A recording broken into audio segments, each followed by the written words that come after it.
BMS academy में आपका स्वागत है। पिछले सेशन में हमने बेनिफिट्स और फीचर्स की जानकारी ली। हालांकि मैंने कुछ बेसिक्स फीचर और बेनिफिट्स ही बताए हैं आपको। अब जैसे जैसे हम PHP सीखते चले जाएंगे, हम इसके बहुत सारे नए फीचर्स और नए बेनिफिट्स को भी सीखते चले जाएंगे। आइए इस सेशन में बात करते हैं प्रैक्टिकल यूजेज क्या है PHP का।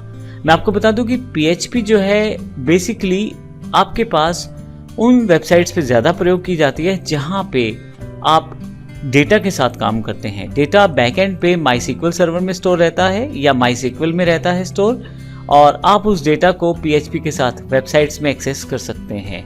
और इस तरह से जिन वेबसाइट्स में डेटाबेस कार्य रहता है, जैसे कोई फॉर्म यदि आप फिल करवाते हैं कस्टमर से, उसका डेटा, कुछ ऐसा कंटेंट है जो डायनेमिकली आपके पास वेब पेज में आ जाता है डेटाबेस से उठ के, वो जैसे यूज़र का इंफॉर्मेशन या शॉपिंग कार्ट्स इत्यादि, जिसमें अलग अलग रेट के प्रोडक्ट यूज़र जैसे चुनाव करता है वैसा यूज़र के पास दिखाए जाते हैं।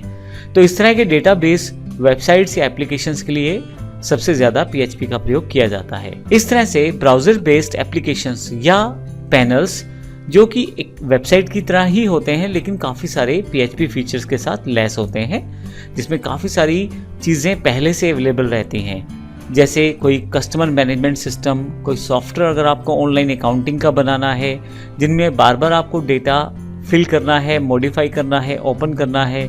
कुछ यूज़र मैनेजमेंट सिस्टम के अंतर्गत आप पैनल्स डिफाइन कर सकते हैं। जैसे एग्जांपल के लिए कॉलेज की वेबसाइट में सब स्टूडेंट्स का रिकॉर्ड, लाइब्रेरी का रिकॉर्ड, अकाउंट्स का रिकॉर्ड इत्यादि, ये सारी चीज़ें पैनल्स में स्टोर की जा सकती हैं, और ये सभी आप PHP से ही बना पाते हैं। बाकी टेक्नोलॉजीज़ के साथ भी बनाया जा सकता है, लेकिन PHP क्योंकि ओपन सोर्स है, फ्री है और काफ़ी सारे रिसोर्सेज भी अवेलेबल हैं, तो बनाना भी आपके लिए आसान हो जाता है। आप कुकीज़ के साथ यदि कोई डेटा सेव करना चाहते हैं क्लाइंट के कंप्यूटर पे, तो उस केस में कुकीज़ के साथ भी आप आसानी से कार्य कर सकते हैं PHP के साथ। यूज़र बेस्ड वेबसाइट्स जैसे सब्सक्रिप्शन, या जैसे आप लॉगिन करना चाहते हैं किसी यूज़र को, लॉग आउट देना चाहते हैं किसी यूज़र को, ऐसी वेबसाइट्स जो यूज़र बेस्ड रहती हैं, जहां काफ़ी सारे लोग आकर अपने आप को रजिस्टर कर सकते हैं और वेबसाइट का प्रयोग कर सकते हैं। जैसे कोई ऑनलाइन कोर्स की वेबसाइट है, ऑनलाइन कुछ सामान बेचने की वेबसाइट है, ऐसे केसेस में PHP सबसे बेहतर ऑप्शन रहता है, क्योंकि PHP के पास बहुत सारे इनबिल्ट टूल्स हैं, जैसे कि सेशंस के साथ आप आसानी से काम कर सकते हैं PHP में। आने वाले लेक्चर्स में हम सेशंस की जानकारी भी लेंगे।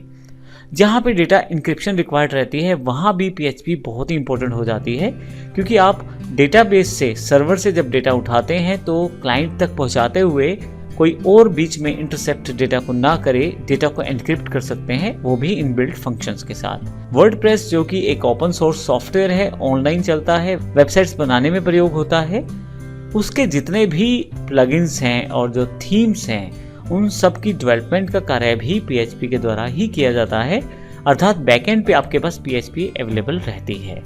और इसके अतिरिक्त मैं एग्जाम्पल के रूप में कुछ वेबसाइट्स को बताऊं जो कि PHP का प्रयोग करती हैं, उनमें Facebook, YouTube, Wikipedia, Flickr, Yahoo इत्यादि कुछ एग्जाम्पल मैं दे रहा हूं। जब आप ऑनलाइन सर्च करेंगे तो लाखों की संख्या में आपको वेबसाइट जो है PHP बेस्ड मिल जाएंगी। तो यहाँ पे मैंने बेसिक प्रैक्टिकल यूजेज बताया है PHP का, कहाँ कहाँ इसका प्रयोग किया जा सकता है। अगले सेशन में हम बात करने वाले हैं PHP की हिस्ट्री क्या है, कैसे कैसे PHP का एवोल्यूशन हुआ, इन सब चीज़ों की जानकारी हम अगले सेशन में लेने वाले हैं। धन्यवाद।